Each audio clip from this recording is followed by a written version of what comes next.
ची बातमी लाडक्या बहिणींशी संबंधित आहे। राज्यभरातल्या लाडक्या बहिणींना 2100 रुपये नेमके कधीपासून मिळणार या मुद्द्यावरनं या प्रश्नावरनं आज सभागृहात प्रचंड गोंधळ झाला। विरोधकांनी महिला आणि बालविकास मंत्री अदिती तटकरे यांना लाडकी बहीण योजनेसंदर्भात प्रश्न विचारले।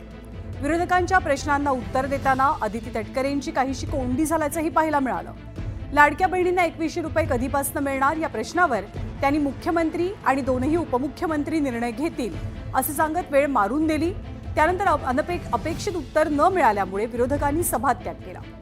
मी आपल्याला एवढंच सांगतो, माझ्या लाडक्या बहिणींना एवढ्यावर आम्ही थांबणार नाही।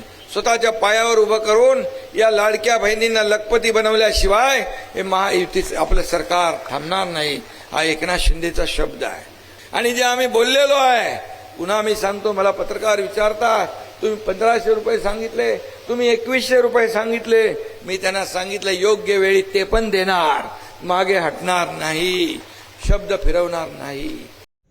राज्याचे उपमुख्यमंत्री एकनाथभाई शिंदे हे दिलेले शब्द नक्की पाळणार याबद्दलचे पुढचे अपडेट आपण या व्हिडिओच्या माध्यमातून घेऊया। लाडक्या बहिणींसाठी मोठे अपडेट आहे।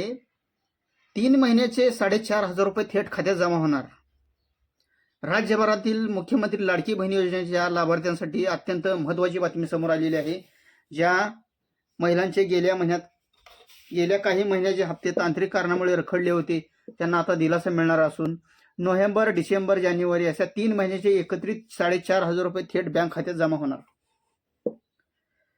प्रलंबित हप्त्याचा मार्ग मोकळा झालेला आहे। विधानसभा निवडणुकीच्या काळात त्यानंतर KYC किंवा अर्जातील त्रुटी अनेक महिलांचे हप्ते थांबले होते।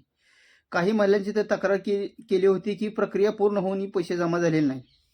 महिला व बाल विकास विभागाने याची दखल घेत अर्जाची पडताळणी करण्याचे आदेश दिले होते। आता ही पडताळणी अंतिम टप्प्यात असून पात्र महिलांना एकत्रित रक्कम देण्याची तयारी सरकारने केलेली आहे।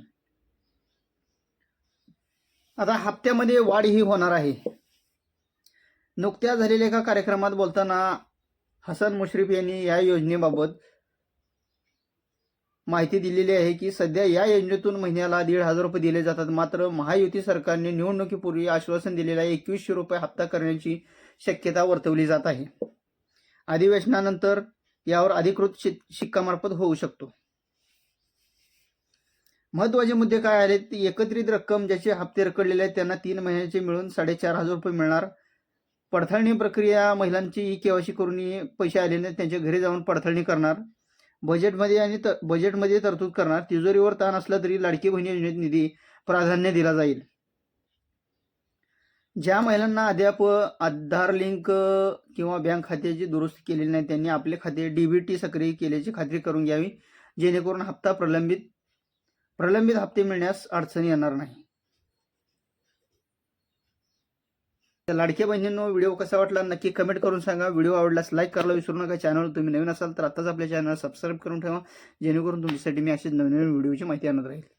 काही अडचण असल्यास नक्की कमेंट करून कळवा, त्याबद्दल माझ्याकडून होईल तेवढी मदत आपल्यासाठी केली जाईल। धन्यवाद। भेटूया का पुढील व्हिडिओमध्ये।